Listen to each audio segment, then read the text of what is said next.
Nate.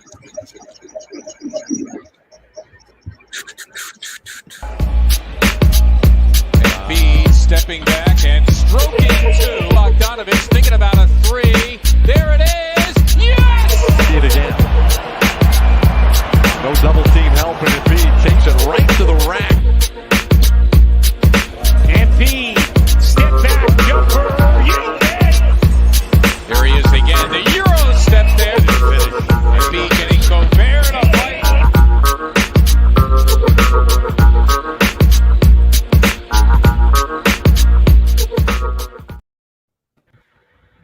What's going on, everybody? This is the feed to Embiid.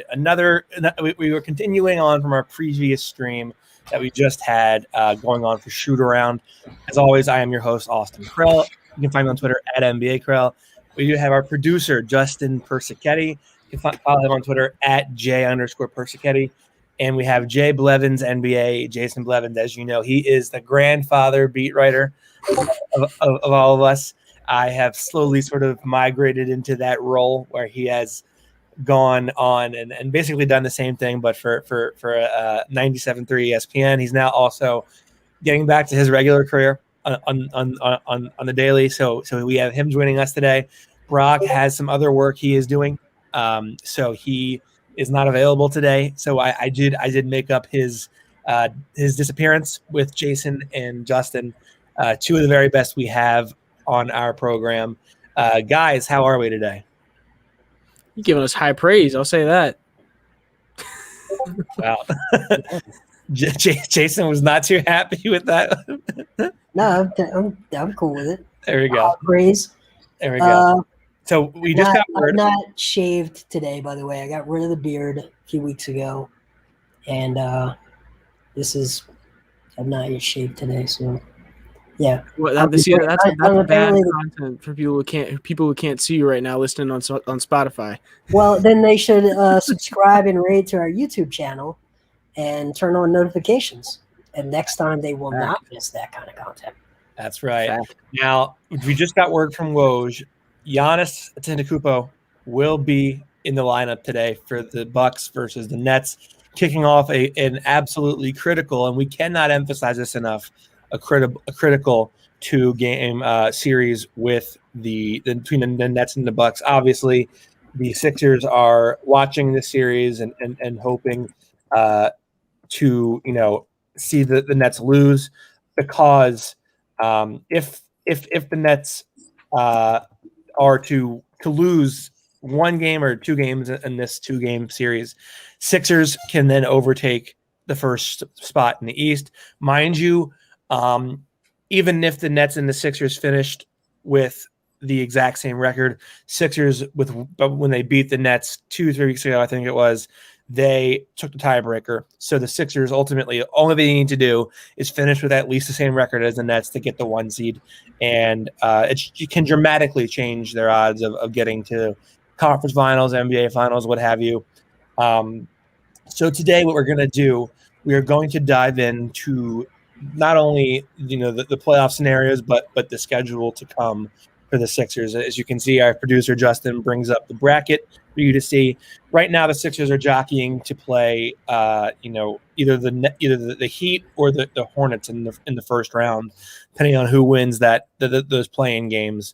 And we said this on the other stream. I said this. I don't know that Justin or Jason agree with me on this, but I think the Heat can present some serious problems for the Sixers in the ways that the Pacers cannot, the Wizards cannot, and the Hornets cannot. So I think it's in the Sixers' best interest, for the sake of ease and stress, if they can get that 1 seed, because if they get that 1 seed, guys, they're playing the Pacers or the Wizards in the first round, and then they're playing the winner of the the Hawks and the Knicks. Whereas if they're the 2 seed, they got to play either Miami or Charlotte, and then they're playing Milwaukee for a chance to dance with the Nets. Jason, how do you feel about any type of first round matchup? I know we discussed this, but yeah, we did, and I evolved on the topic since an hour ago. Jason's thoughts forever changing, everybody. I try to look at things from different angles, and I've looked at it from another angle, which is I don't view the Heat as a threat to eliminate the Sixers in a first-round matchup. But are they able to highlight some weaknesses that the Nets or, let's say, the Celtics? Because I still kind of feel like the Celtics are going to find their way into that 5 slot, if not the 4 seed. So I kind of feel like they're going to be in that zone. So are there things that a Miami team is able to highlight that the Brooklyn Nets can use in an Eastern Conference Finals that maybe Charlotte couldn't, or Indiana, Washington, Atlanta, New York, one of those teams wouldn't be able to do? So I think I see where it's a little bit problematic. They put some stuff on tape for other teams because of Miami just having a great coach and having some really, really interesting players. A really good player in Bam Adebayo. Yeah, but there is no Bam Adebayo on the Nets. So I'm not sure how much a Bam Adebayo teaches the Nets how to exploit weaknesses on the Sixers. But certainly a Jimmy Butler could.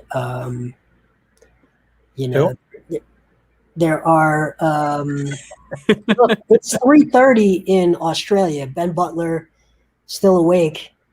So I think Jimmy's Australian brother. I think we can agree that it's 3:30 somewhere, 3:30 a.m. somewhere. So Jimmy's probably in the gym working. Yeah, that's right. That's right. Well, so a couple stats for you here. The Heat, they allow 95.3 points per half court per 100 half court plays per cleaning the glass. So they're not quite at the Sixers level in terms of half court defense, but they're still a very good half court defensive team. And then in transition, where the Sixers really have been able to put some hurt on teams lately, the Heat are allowing 2.2 points per 100 possessions in transition for cleaning the glass. I don't know how that makes sense. No, it's right here on cleaning the glass, so I can't. Get Ben Falk on the line right now. Have him explain that stat. There we go. Wait, let me see. Oh, that's points plus. It's points added per 100 possessions. So they give up 124.5 points per 100 transition plays, which is 13th per in best in the NBA. So quite on the mediocre side in transition. Mm-hmm. So I mean you're going to obviously want to turn the Heat. The Heat, you're going to try to get in transition against them. That means force misses. That means trying to turn them over, because once you turn them over, get them in transition, you have your best chance against them. But still, I think they have the players and the pieces needed to make games ugly. And credit to the Sixers, they've won ugly oftentimes this year. And that's to me has been one of the most impressive things with this team, is that in years past, when games have gotten ugly, it's gotten really ugly. And that just doesn't seem to be the case as much this year, at least when the stars are in the game. Obviously, we've had some games where it's been really ugly, where Embiid and Simmons have been out, or Embiid and Harris, or Simmons and Harris. And it's games where we have our starters in there. Even if we lose, it doesn't look terrible most of the time now. So that's not normal. So it's nice. Yeah. So while you've got that stat up, what kind of team, where does Miami fall? Middle of the pack, upper echelon, lower? I'm guessing they're one of the better teams in not turning the ball over. My guess is that they do not turn the ball over a ton. So their turnover percentage is actually 14.5%. That ranks that's 21st in the NBA. So that's that. Then that transition stat, I think, becomes much more important. significant. Yeah, Yeah. that's exactly right. I'm Now, surprised it's so high, honestly, because Jimmy dominates the ball so much. They're not a team that just throws the ball around a bunch. But I also wonder how many of their turnovers, and this is one of those tricky ones where I don't know that we have a stat for this. How many of their turnovers are out of bounds, like on a missed lob to Bam that just flies out of bounds? basically, Versus, dead ball versus live ball turnovers. yeah, versus those pick six type cross court passes. I don't have that. I don't have that one. Yeah, and that's where I wish we had those available stats. I know that teams have them. I haven't been able to find that kind of stuff because the Sixers do a lot of pick six turnovers. A lot of them are the wrong type of turnovers, and but some teams, it's a failed possession, but it's not any more harmful than a missed shot in some cases. So I wonder. Yeah. So like I'm looking over at Charlotte. Conversely, their defense in Charlotte's actually comparable to the Heat, maybe a little better because they're not giving up as much in transition as the Heat are. But their offense is really a much different story. Like the Hornets are not a terribly great offensive team. Like they're the same. They are the LaMelo Ball of offenses. Yes, exactly. That sounds that is appropriate, I think, for the description. They give up. They score 95.4 points per 100 half court plays, 21st in the NBA. So nothing great in terms of that half court. And then in transition, they score 124.7 per 100. So that's 18th in the NBA. So they're basically a middle of the pack team offensively, breaching on a little bit higher. On the defensive, they're a little better on the defensive side of the ball. But I think they just don't have the size or the bodies to even come close to stopping Embiid. So he could just foul out their bigs in like 2 minutes, and then that's basically the game right there. Like I think they'd win that series in 4 or 5. Yeah, so one of the good things about this season is you see these 2-game sets. I was able to watch Charlotte in a 2-game set in Philadelphia and see what their approach to stopping Philadelphia was, and a lot of it was a lot of full court pressure, trying to accentuate the Sixers turnovers.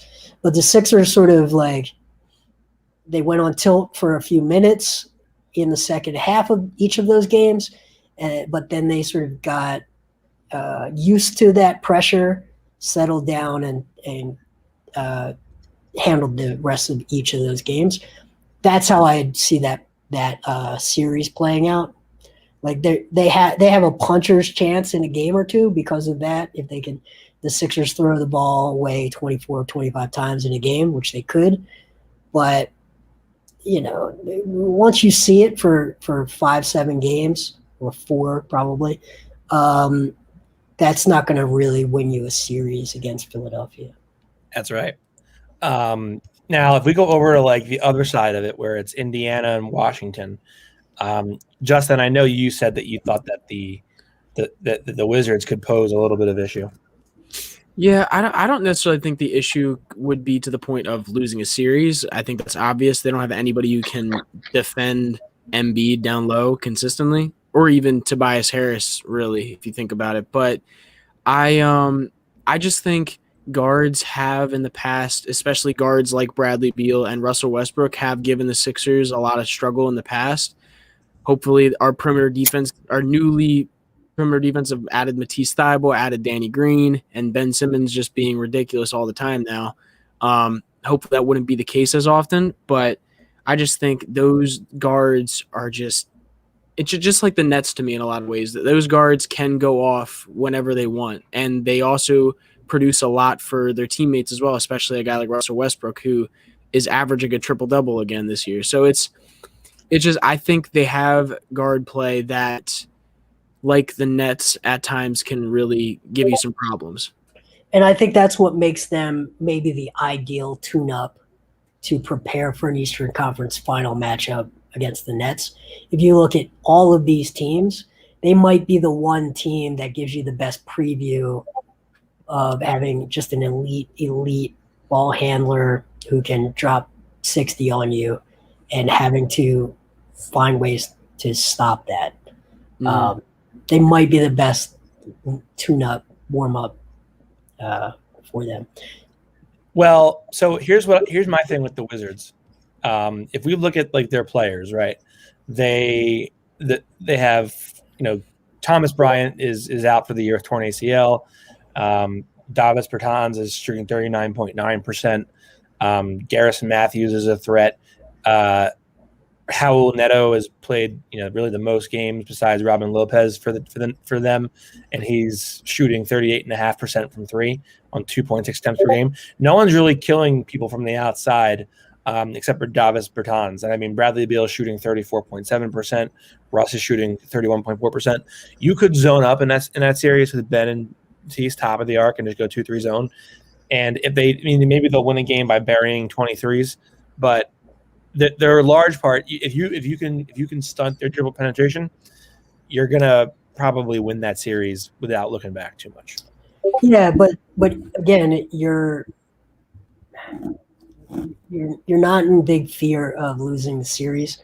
So are you trying to say use them as a scout team and Bertans is your Joe Harris, I don't know, analog? I don't think that's it compared. Joe Harris runs around so much more than Davis Bertans does. No, I agree, but what you're trying to do is you're trying to prepare. I wouldn't necessarily just optimize your defensive scheme to beat Washington. I would be trying out schematic elements that you think you can use in later series. So Beal is a good analog for Kyrie, obviously. That's a good analog. So I wouldn't necessarily just throw out a defense that you're not going to be able to use in a Brooklyn series. Fair. Fair. Yeah, and I think the issue then becomes, and I'm not saying the Sixers shouldn't be appreciative of the fact that their line to the conference finals would be potentially Indiana, Washington, and then New York or Atlanta. That's a gift in a lot of not so many words. But has there ever been an easier path to a conference final than that? I would venture to say probably not. No. Yeah. But something still tells me that Boston will be there, sitting there in round two, waiting on. Still, does Boston scare you? No, but I don't think it becomes a cakewalk to the conference finals like it would look if it remains, if the board remains the same way it looks now. I just can't think of an easier path. I think if they get the 1 seed, it's probably a 90-something% chance that they get to the they get to the conference finals. And I think that can be good or bad that it's that easy, because I mean, like we said in the live show, you want to have some adversity along the way, so that way you're battle tested when it comes time when it comes nut cutting time in the conference finals. Yep. But I'll tell you the most important thing besides this Bucks Celtics series, this Bucks Nets series that this week is going to be the Heat playing the Celtics in the coming days. And we talked about this on the other show as well. But for those who weren't in attendance for that, they play the Celtics twice in Boston. They play the Bucks in the same stretch. There's another team in there. I forget who it is, but it's not an easy stretch by any degree. So the Heat are going to have their chance to really solidify whether they're the 5 seed or whether they're the 7 seed, or if they're the 8 seed or worse. In when it comes down to it,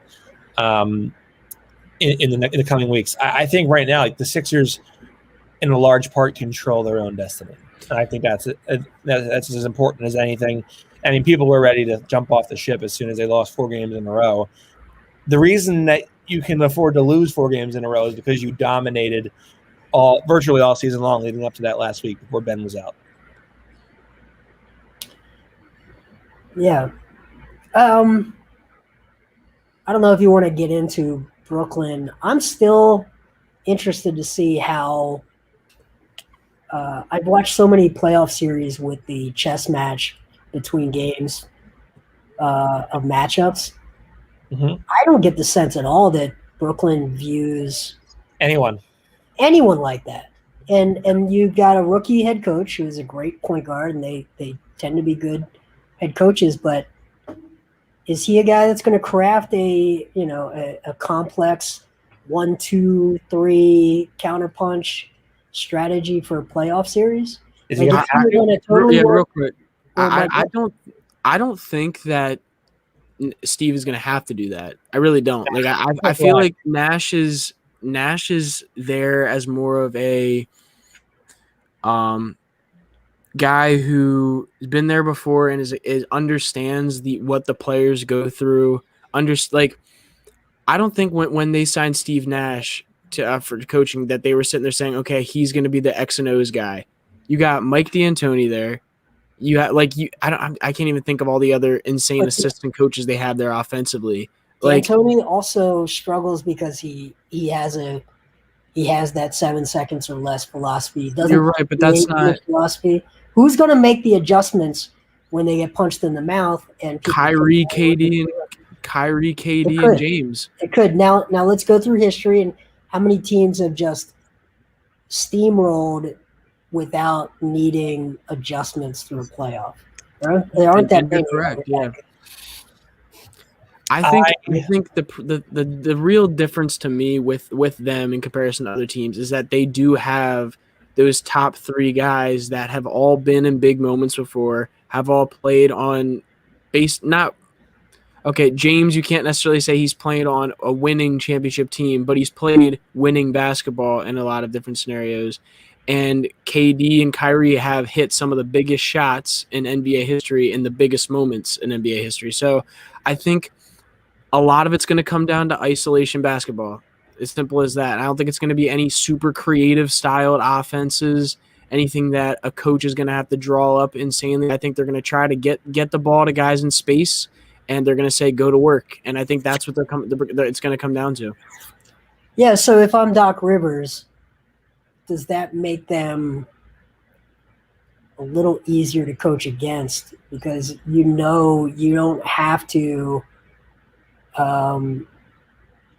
get too creative. They're going to try to ISO you, especially in the last 2 minutes, the last 4 minutes of games. Mm-hmm.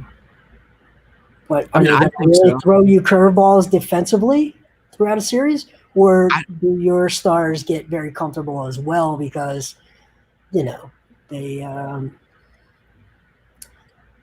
have that, they don't have the Eric Spoelstra tactician change things up between games and really make your life difficult? I feel like it really depends. I feel like it depends what the Nets because here's my initial thought about it defensively for the Sixers going up against the Nets. The Sixers have one of the best situations when it comes to being able to guard a team like that because they have so many different perimeter defenders in Ben Simmons, Matisse Thybulle, Danny Green, just guys that they can throw at them.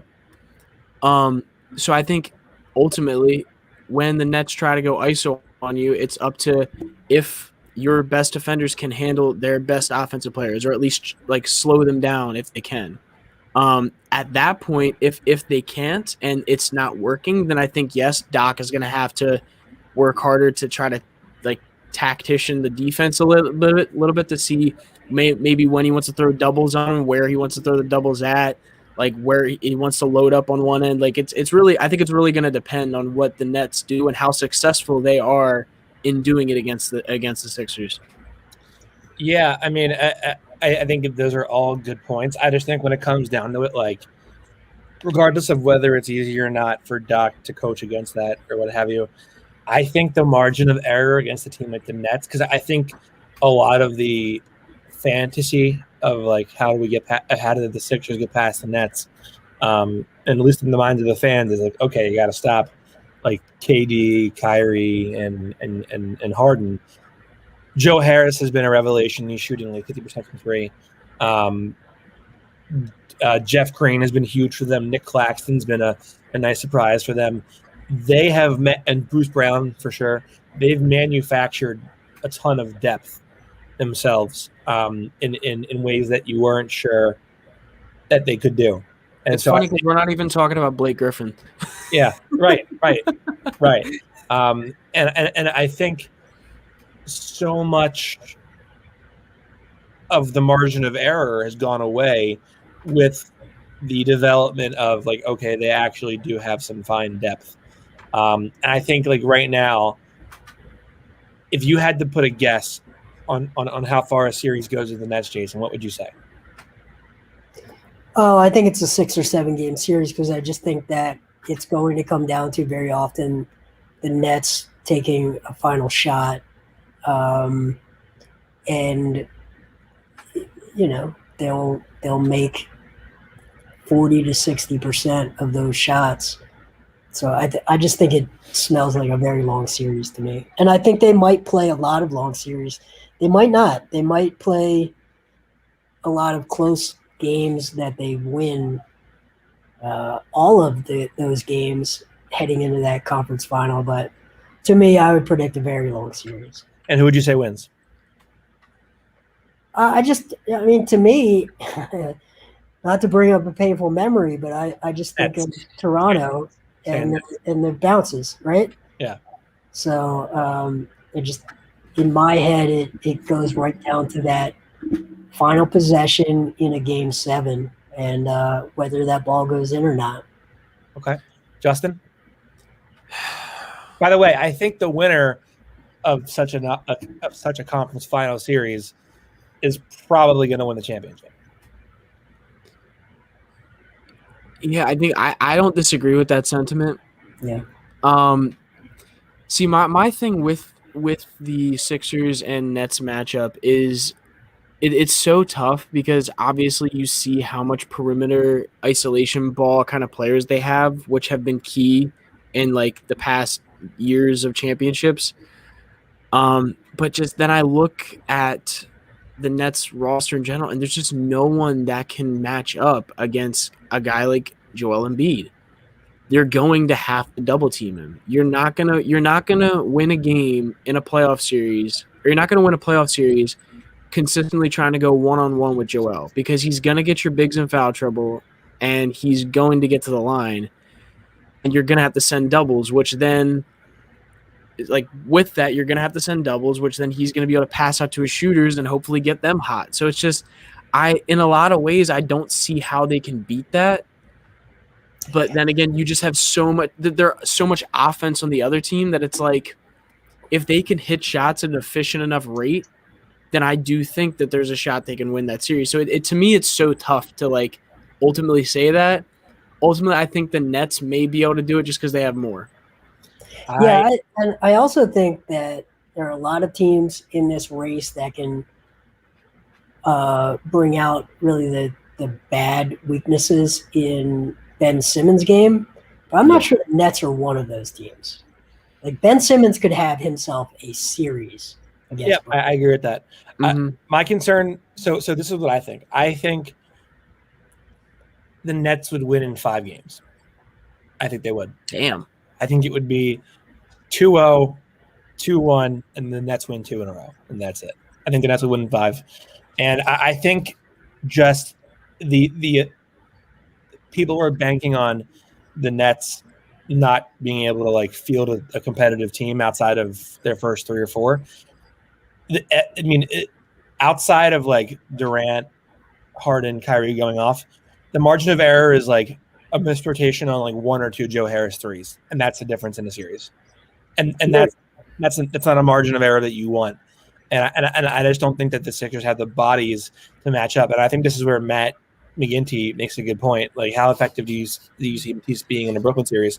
I think he can be I think he can be the difference between you being able to keep pace with them and not from an offensive standpoint, but if you're going to compile a couple stops in a row when a game is close, Matisse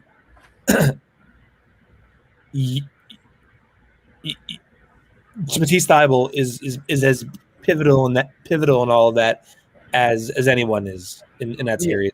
To me, it's just like the Celtics series last year, where you saw, and obviously offensively, how Ben Simmons runs the team's offense is key in any playoff series. So that makes a huge difference in them losing in that. And 4 or 5, how many games was it that we lost to the Celtics last year? Was it 4? Yeah. Obviously, that's a big difference. But Ben Simmons. Do you play with the Sixers? What? Do you play with the Sixers? Because you keep saying wait. Oh my goodness. Sorry. The Sixers. Anyway, when the Sixers lost last year against the Celtics, Ben Simmons wasn't there, and you could really see that where without Ben, they struggled a lot on guarding Jason Tatum. He was going at Matisse, and just the pure length was just shooting over him. So I think it's the same thing with the Nets series, where it's like if you don't have that, like if you don't have 3 guys who can at least hang with them defensively, you're screwed. And Matisse is a huge key in that. Yeah, I also, going back to their role players, I think one thing we're maybe overestimating is the Nets have done a great job at resting their guys so that they usually have one of their stars available who sucks 40% of the oxygen out of the air, but there's plenty of room to breathe for the Joe Harrises and the other role players. When you get all 3 playing, those role players are going to get far less opportunities to get into a rhythm. And if you are kicking out to Joe Harris in a game where he's gotten 12 shot attempts in the regular season, he's got a really good chance to knock those down. If you start having a game where you're kicking it out to him late in the game, or Green, or any of these guys, where they've only got 4 or 5 shot attempts, I think there's a difference there. And the playoffs really do tend to separate stars from non-stars. So I think the Sixers would be really happy to have Joe Harris try to beat them, And will KD, Kyrie, and Harden all be happy with Joe Harris putting up 18 shot attempts in a game? For multiple, I think if they're winning, I don't think they'll care. If it's working, do you think that that's going to be something that they're going to bitch about? Stars. Look, Allen Iverson always believed that he gave the team the best chance. He was going to take 28 shots in a game because he was the best option on every play. That's how stars think. So it's at the end of the game, if Joe Harris got 18 shots in the flow, they're going to say that they don't care, but they in the moment on each possession, one of those 3 guys is going to feel like he's the best option on that play. So I think it comes down to the stars a lot more than Austin thinks. I think the role players are a lot less of a factor. Fair. I would say this, like, I think I forgot what I was going to say. While you're thinking, I'll say this. I think on a team like the Nets, the role players matter a lot less than on a team like the Sixers. The difference in the team makeup and the difference in how they play is insane. like the Sixers, obviously, don't get me wrong, their stars on the Sixers team matter a lot, but they work even better if the role players are going off in themselves or are in sync in themselves, where the Nets can, I mean, you've seen it damn near every season with James Harden on the Rockets. You could have guys on the outside shooting 35, 36% from 3, but as long as he's shooting well and getting a lot of ISO possessions, they can still win games.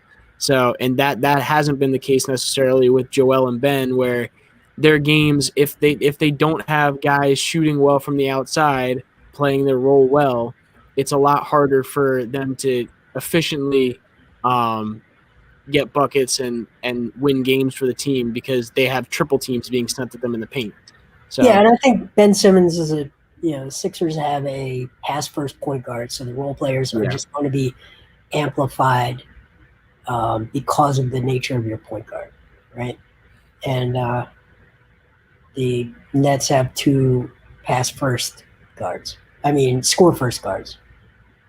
Yeah, but I think the one thing that we kind of we kind of neglected here is the whole fascination behind the Nets is that they aren't just like your typical push 3 stars together and talent and hope talent rules the day. It's that Kyrie has been willing to reinvent his game or to shift his game into a way where he's not dominating on ball as much. He's allowed Harden to be the point guard when Harden's been available. Durant can just play off ball and get 30 points like it's nothing. That's a whole. They function at a high level, like 3 stars. I don't think the ego is there as much as it's sort of been made out that it can be in situations. I think Harris is such a good 3-point shooter that he's like one really good pin down away from curling into a big shot that changes the momentum of the game. And I think that margin of error is so significant, so minimal for the Sixers that you're realistically looking at like 2 or 3 shots from Joe Harris can change the nature of a series. So are you switching off ball? Are you putting Danny Green on Joe Harris? Yeah, probably. Yeah, you put Danny Green on Joe Harris, right? Yeah. And maybe you're switching on those pin downs if Thibault is also in the game, so you're not giving him any room to operate. But then the catch is this. And the catch becomes this. The Nets are going to then put Durant in those pick and rolls. So if they do switch, then fine. You have Danny Green covering Kevin Durant. Good luck to you. Yeah. No, I agree. And you see how Danny Green even guards a guy like Chris Middleton. He can't even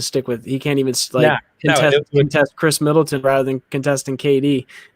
Yeah, it would be very problematic. But Matt asks a good question here. If Brooklyn loses that series because they're playing Embiid straight up, they're going to be the laughingstock of ESPN. Like you're going to have Stephen A. popping blood vessels in his forehead if they play Embiid straight up and lose a series to the Sixers. Like they couldn't possibly go an entire series and just not double team him. But do you think they try game 1 to not double team? I mean, you saw in the last game they played against them, they tried to do it, and as soon as every time they tried to do it, DeAndre Jordan was getting a foul call on him, or same with Claxton. So it's like, it's not like in that, and this is why I said in that series, the reason why I think it's a really interesting series is because it's really going to depend on how the Nets decide to guard the Sixers. Are they going to send a bunch of triple teams or a bunch of double teams down on Embiid? Because if they do, that's when the Sixers really can get their best basketball going if their role players are hitting their shots. So that's to me is the really big question there, because I don't think the Nets can survive a series against Embiid going 1-on-1. Mm-hmm. It's going to come down to can Danny Green, can Matisse, can Seth, Shake, all of them do the job they need to do in the roles that they have. Let me ask you this, Jason. Do you think Daryl Morey deep down thinks that they can beat the Nets? I would say given his fairly patient trade deadline, I would say probably he's got a number in his head, a percentage chance that's below 50%. I think he does not think they have a chance. That's my guess. I don't know. He operates in probabilities, right? So it's not that they don't have a chance. Does he think it's likely? Yeah, I think he probably thinks it's lower than 50%. Well, yeah, I mean, I think if your chances of winning a title are above 50%, you're probably a Golden State Warriors with Kevin Durant-esque team. I would venture to say he probably thinks their probability is somewhere around, I don't know, 7%. To get to the finals or to win the finals? See, I think the fact that that's even a question shows. I think the win. fact that that is even a question shows that it's definitely below 50%. Obviously, I the fact that the think question going to say that he thinks they probably have about a 20 to 30% chance of actually getting to the finals, and then even less than that to win. Let me say this. I think already before the season, where the Nets had Kyrie and KD only, they were already it was already a concern on whether or not the Sixers were going to be able to, on who was going to make it to the finals. And the fact that Morey did push pretty hard to try to get Harden on this team, I think shows even more so his confidence in it. But I think that once he struck out on the Harden thing, I think he has gone into play it straight up, make a good, hit a double, hit a single at the trade deadline, get a George Hill. It makes a lot of sense. We haven't talked about George Hill at all, especially in the context of this series. That's true. But not pushing. He did not push his chips into the middle of the table at the deadline. He just didn't. So did you expect him to at that point though? Because I didn't expect him to at that point. To Austin's question though, that to me is the indicator of whether he thought he was close enough to push all in, because he very much is a believer in if you have a chance, you push the chips in the middle of the table, and he didn't. Yeah, but who was he pushing? Who was he pushing? Can you guys hear me? That's a valid question. I think. Number one, you can push your chips in all you want, but if the guy that you want simply is not available, I'm 99% sure they had extensive talks about Zach LaVine, whether it be on draft night or whether it be down the road towards trade deadline. They wanted to try to get Zach LaVine, and they could have pushed all they wanted to. If the Bulls said no, he's not available, then he's not available. So I don't know that. I don't know that I don't know that the guy was there for them. Yep. And I think it happens. I still believe that happens this summer. But LaVine, I think it just. You think the Sixers trade for him? Yeah. Okay. I feel in this past trade deadline, Daryl probably would have wanted to go in hard for someone, but the problem to me was that anybody who he would have wanted to grab or that would have looked good next to Embiid long term wasn't available for the price that was adequate to him. There was a lot you look at guys like Bradley Beal or Zach LaVine that in the past have been, or even a CJ McCollum that in the past have been okay, yeah, they could be a good guy to bring in next to Embiid. Well, all those guys right now are at the height of their price, basically. Washington had just traded for Russell Westbrook and wanted to see what's going, how that could work out. Zach LaVine is having his best season yet. They obviously don't want to trade their best player and move back even more so after losing for this long.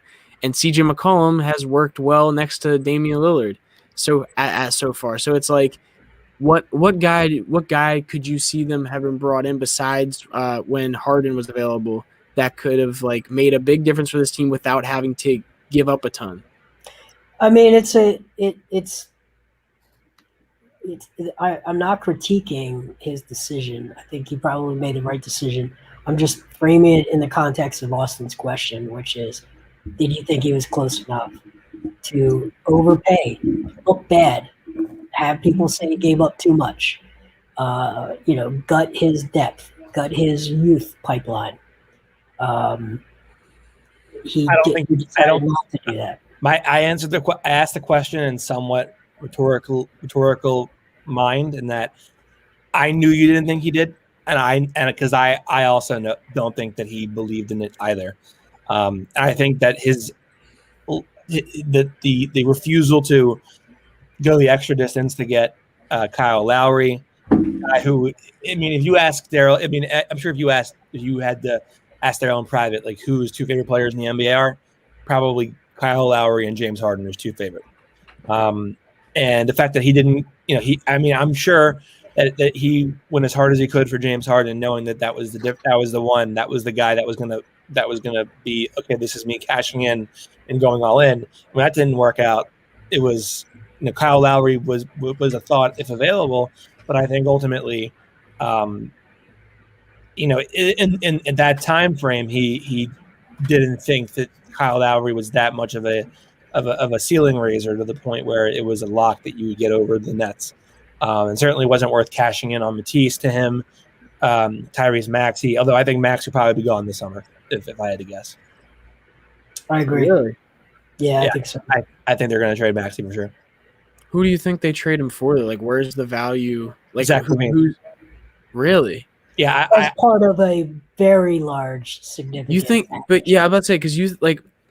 Here's my I'm trying to think about that. Look at the agents, and which we're not factoring the agents, and who's represented by who. But you should, and I think that will be a factor in how some trades in the offseason go down. Well, because Tyrese is clutch, right? Yes. So is Ben. And Levine is not. And who have they dangled in trade packages this season? Ben and Tyrese. Ben and Simmons, for sure. Yeah. Here's my thing. I don't think this is to say that they are like so like willing and ready to get rid of Ben Simmons. Like I don't think that's the case. I truly believe. I'm very confident that Doc loves Ben and is very authentic in the way he feels about Ben. I think Daryl, to a lesser extent, probably likes Ben. I think Daryl still thinks highly of Ben, but I don't think it's in the same vein that Doc does. Well, I mean, forget all the critiques or any of that stuff. Ben Simmons doesn't fit the Daryl Morey philosophy of basketball. Just doesn't. He doesn't at all. I think it's the thing with Ben is Ben brings so much to a team, but it really depends what kind of team you want to have. And I feel like if they want to go all in with the type of basketball that they want to play with Embiid, and they want to maximize his game, it's like, and don't get me wrong, the game that they have now, there's a reason why they have one of the best duo ratings in the NBA. Like their games can fit together. But if you're just trying to maximize a certain type of basketball or a certain type of offensive play in the half court or wherever you want to call it, it does make more sense to bring in a different guy like Zach LaVine, rather than Ben Simmons. Even though I know, and Ben Simmons brings a shit ton. He brings a lot on defense, brings a lot in transition, brings a good amount in the half court. But like I said, just if you're trying to maximize Embiid's potential offensively, it makes sense. If you're clutch, don't you want your guys in the biggest markets possible? And Chicago is a huge market that just has been laying fallow for 10 years. So also, you think Ben would look really good with Vucevic? I think he would look good with a lot of those guys. I think it's really weird that they didn't pick up the option on Markkanen, but I think Ben and Markkanen make sense to me. That too, yeah. Kobe White and Ben make some sense to me. I instantly fixes their defensive side. Yeah, I think like with Ben, like the markets that are not Philadelphia, that I think he would like to be in are like LA, Chicago, New York. Those are the three. That's it. But you're not getting Paul George. No. Because you have Doc Rivers as your coach, so it's not going to be. Yeah, I don't think that would. That is still so funny to me. That is. I think that relationship has seen its end. The Paul George relationship, that's for sure. Who's Paul George's agent? I don't know. Probably, I'm just guessing here. Probably Jason Glushon of CAA would be my guess, but I don't know that for a fact. I'll look it up. Yeah, but- I But just, and Matt, I'm not saying this. I don't think that I would do that trade because Levine is that much of an is just not very good defensively, and I think I think Ben and Levine are like not on the. I mean, I think Levine's a better player than Zach Levine. Or no, sorry, I think Levine's a better player right now than Ben Simmons, but I think that Ben impacts winning more than Zach Levine does. regular season. Yeah. So I wouldn't do that trade, but I'm just thinking like this is like the asking price would probably include Tyrese Maxey, and I think the Sixers are in a spot where they're not low on Maxey, but they're not high enough to keep him out of the trade. I think if you talk to Daryl Morey early this season, they were a lot higher on Maxey than they are now.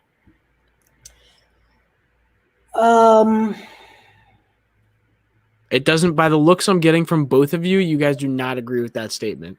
I don't know, but I do know that. I mean, read what Doc says about Tyrese. He's not overly like willing to give him confidence.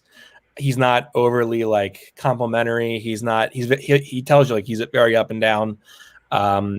Even on games where you think like Tyrese like aesthetically look pretty good. And I think his lack of playing time for a team on a roster that has had such a painful experience at the bench tells you a lot about how Doc views Tyrese, and I think as an extension, how the team views Tyrese.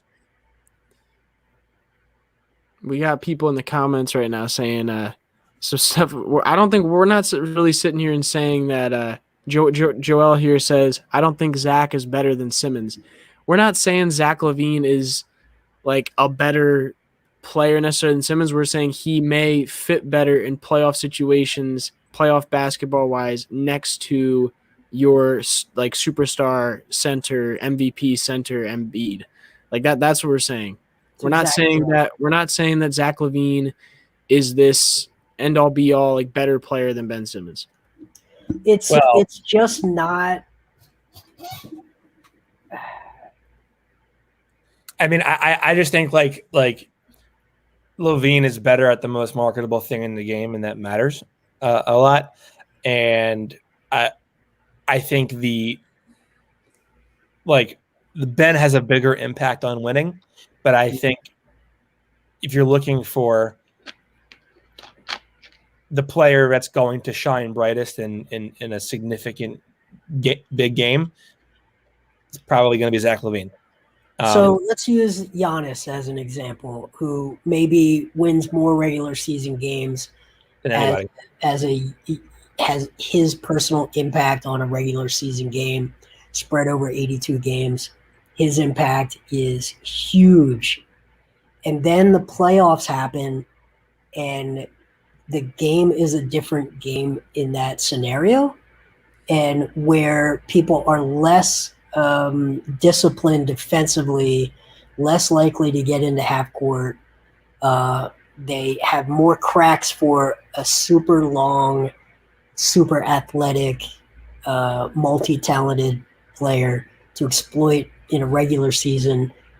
That those things tend to go away because of his inability to score at 3 levels. So the playoffs are just a completely different beast. And it's one of the reasons that Harden, I think, it's a little surprising he hasn't been to an NBA final, because he is the type of player that in a playoff series on paper just really is super problematic. Well, they were like literally one game away from a finals, and then the Rockets shot 28 from 3. I mean, that was the thing. Yeah, So I agree. It feels inevitable that he becomes an NBA champion. So him being on the Eastern Conference rival is kind of tough. But when you compare, you step down a tier and you say, all right, archetype wise, Ben Simmons is more like a Giannis archetype, and Levine is more like a Harden archetype, right? Yeah. And neither might be as good, but those are your archetypes, and one of those just lends itself to playoff basketball more than the other. Yeah, for sure. I want to address a couple more things here. Ike says Levine is a better fit for the playoffs. Ben Simmons gives you nothing offensively, and threes are critical. Can we listen? I don't. People on YouTube and Twitter love to say Ben gives you nothing offensively. I don't know what to tell you anymore because they love it on sports radios. If you want to talk about, he may not give you as much spacing as you would like for Joel. I could completely understand that. No, I think he's really good at creating offense for other people. I agree. I completely agree with that. I can understand the sense of you wanting a guy that instead of standing in the dunker spot right there, he can stand in the corner and shoot a three from there when Joel's the paint. I can understand that thought to spread the offense out more. But if you're going to sit there and tell me that Ben Simmons, what did he say again? He said gives you nothing offensively, and threes are critical. That's completely. He generates as many threes as anybody, just because he's not taking them. He by proxy generates a ton of threes actually. And I want to make it clear that none of us are sitting here and saying that he is a bad offensive player. We're just saying that offensively, it is not the ideal.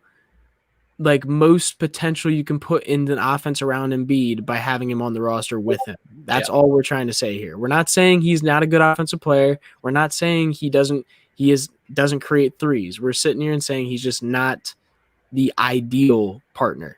And if you are an undisciplined defense, he will dissect you all day long. Oh my God, yeah. But if you are a Toronto Raptors, Boston Celtics, very connected defensive team, there are ways to neutralize him that are just not something we should just ignore. It becomes like an either or discussion, and it shouldn't be. Yeah. Matt says, always telling me that there's zero shot Maxey is the reason Harden was in a Sixer. This was about Matisse Thybulle more than anything, I think. I mean, Matisse Thybulle, I think, is a player that they maybe not untradeable in the right package, but they aren't going to give him up for just anybody.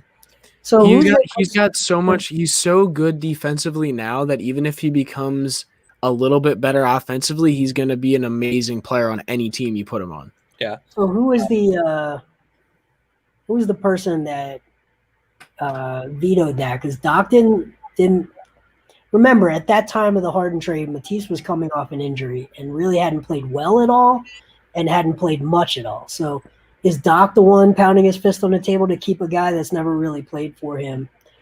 Morey is there. This guy doesn't necessarily fit. Justin, go ahead. Who's the guy? I think that could have been Elton a little bit. I think because Elton was the guy who brought him in initially. And because he has seen that value over the last year on a consistent basis, I think he could have been the part of that, saying like, listen, dude, we've been looking at this guy for the 4 years he was at college. He has consistently been the best defensive player we've seen in a long time. You're not going to find another guy like him for a while. And if you're trading away Ben Simmons, who is one of the other best defensive players in the league, having a guy like that on the perimeter is going to make a difference when you bring a guy like James Harden in here. Yeah. I think like you talk about like the best fit around Joel Embiid for the playoffs. You don't want the ball out of Embiid's hands. You want to maximize Embiid's shots because he's arguably the most dominant force in the NBA right now. Ben Simmons is not going to jeopardize the number of touches Embiid gets. In fact, he's going to maximize them. Harden is going to jeopardize them to an extent. Yeah, but that's also a good ball. It's good to put your ball in James Harden's hands. It's way different. Yeah, but Embiid would not be the ideal pick and roll lob partner. No. It's not. He's just that's not his game. He's MVP level candidate, but he's not the type of center that will just feed off of. He's not Shaq. He's not Rudy. He's not Rudy Gobert, who just his entire. He's not Clint Capella. He's not Norvell Pell in that aspect, right? He's a face up. He's a face up five. He's not like that. That's his best game. Face up from the post. Yeah. So I'm gonna wrap it up with this. I'll give you guys a couple names here for the offseason. Jason, We're talking about the offseason right now. do you think the Kyle Lowry sign and trade thing is real?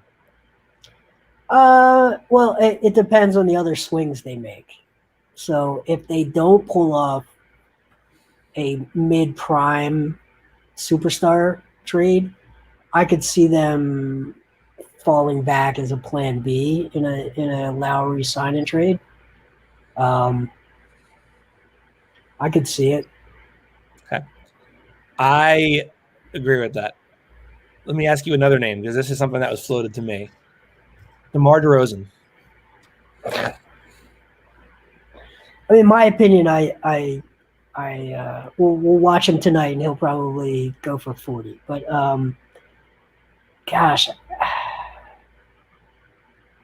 I mean, while you think back, in my opinion, is he really that different than Jimmy Butler right now?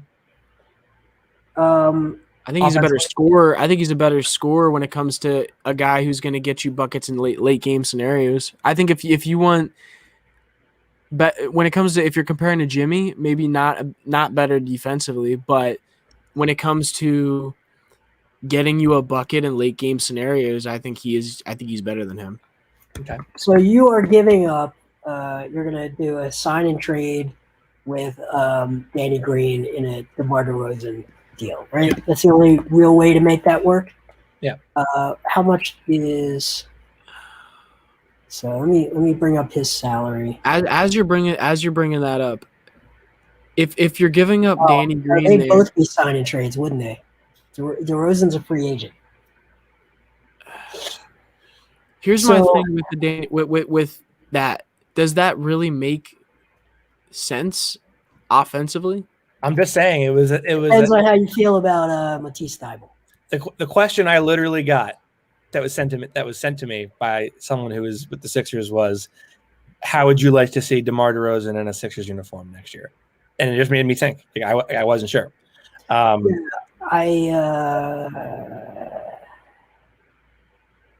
Doesn't feel right to me. I think it would have felt more right when you had JJ Redick on this team, and like in the year where you had Jimmy Butler. If you take out Jimmy and you plug in DeMar DeRozan, that kind of thing, I think that makes a little bit more sense with that kind of team.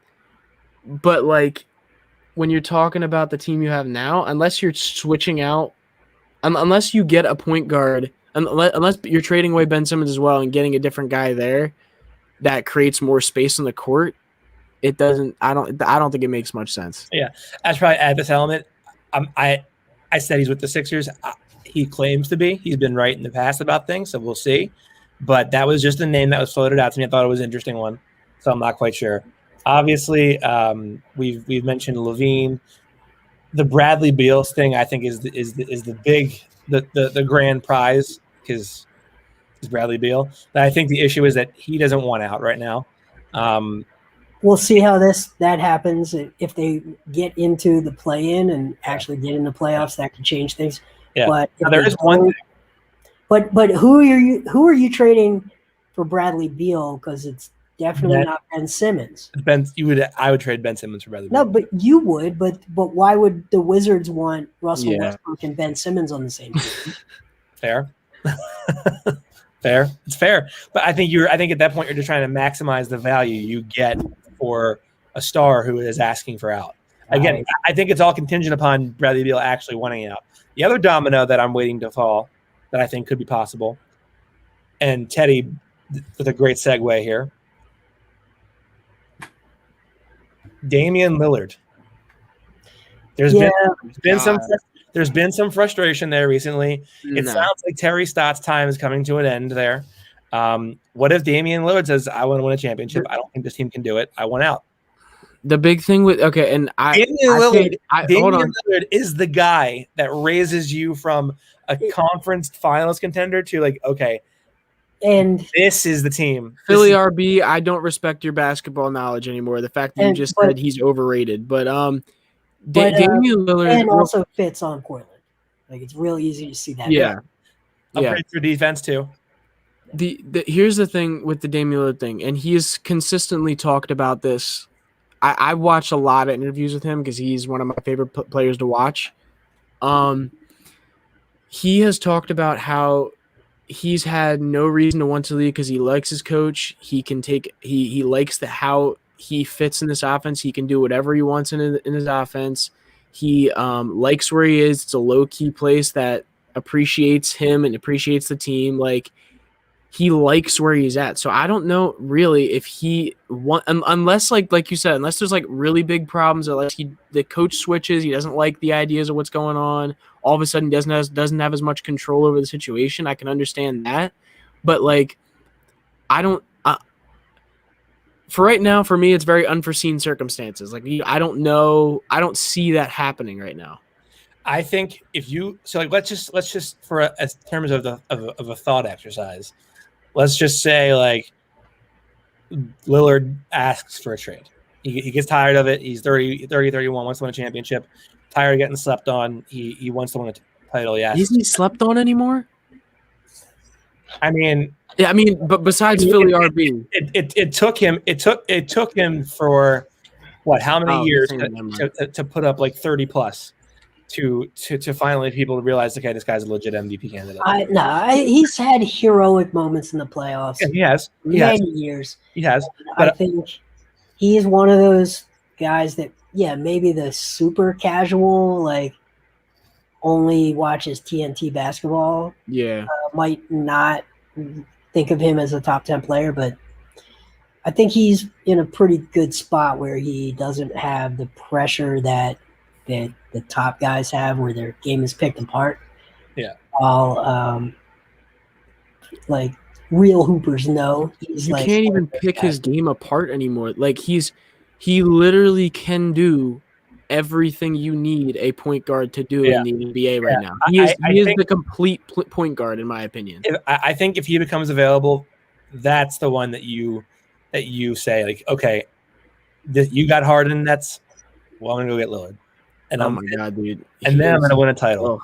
Because and the other aspect of this is like, if Joel goes down, knock on wood, of course, but if he has to miss a week or 2 or 2 weeks, 3 weeks, whatever it might be, Lillard can carry the offense by himself for 3 weeks and win you games against the best teams in either conference. My only thing with Dame, the pair, if that were to happen, this is all just maybes, if and when, whatever. Like, this is not something that's happening. I want to make sure that's clear. Recording this live right now. I want to make sure that's clear to everybody who's watching this. Sources in line. If that were to be a thing, the one thing that would concern me a bit would be the pick and roll type stuff that Dame does like to run with Nurkic in Portland. Obviously, that is not Joel's game. So thinking about that, does that concern you? Being that Lillard fits very well with guys that run to the basket, if that makes sense. Yeah, he does, but I think that it becomes more of a pick and pop thing where Embiid flashes out, which takes the rim protector away from the rim, and Lillard and that could open up more for Dame, so that makes sense. Yeah, I agree. All right, guys. Jason, any parting shots? No. Wow, pensive. Wow. Justin, any parting shots? No. Thank you to everyone who is with us live. The comments are wild. That's my parting shot. There we go. Yeah. As always, thank you guys for tuning in to the feed to Embiid. Austin Krell. Find him on Twitter at NBA Krell. You can find Justin on Twitter at J_Perschetti. And then we have Jay Blevins, NBA. Jason and I cover the Sixers for the Painted Lines and 97.3 ESPN on the daily. Justin is our producer and streamer for a lot of our shows. As always, we thank you for tuning in. Joel has a question. I have a question. What is your question? Get it in, Joel. It's your moment. You got one shot, Rabbit. Please. Mom spaghetti. Let's hear it. By the way, people tweet at me if you want to do the post game show tonight, because I have a paper I need to write. So if you guys give me enough incentive to write this paper before the game, then I will do a post-game show after the game with Tiago. So let us know if you want that to happen. Tweet at me. Who are we keeping on the bench for off-season aside Shake? That's a very complicated question. I mean, I think Paul will be here. I think George Hill. No, actually, I don't know. I think that contract is tradable considering. Well, yeah, every contract's tradable, but I think he fits as a good backup point guard for this team. Sure, but I think if you can get him, if he makes up the difference in a bigger deal, then you put him in that deal. I think it's too early to say because some of these guys are going to have heroic moments that will amplify their trade value. Yeah, and none of them are untouchable. So Mike Scott got re-signed to a 2-year deal solely off of making a corner three against the Nets. Yep. And him drinking rum and coke on the in the stands. It was Jack. That was Jack Straight. Oh, it was Jack Straight. Okay. Well, as always, everybody, we do appreciate you. You can subscribe to us on YouTube at The Pain of the Lines. You can subscribe, rate, and review on Apple Pods and SoundCloud, where I post all the pods. We again thank you for tuning in. We will see you next week for a brand new episode. Take care, everybody. Have a great Sunday. Enjoy the Nets and the Bucks and the Sixers and then the Spurs tonight. And just enjoy your Sunday. We'll see you next time. Peace.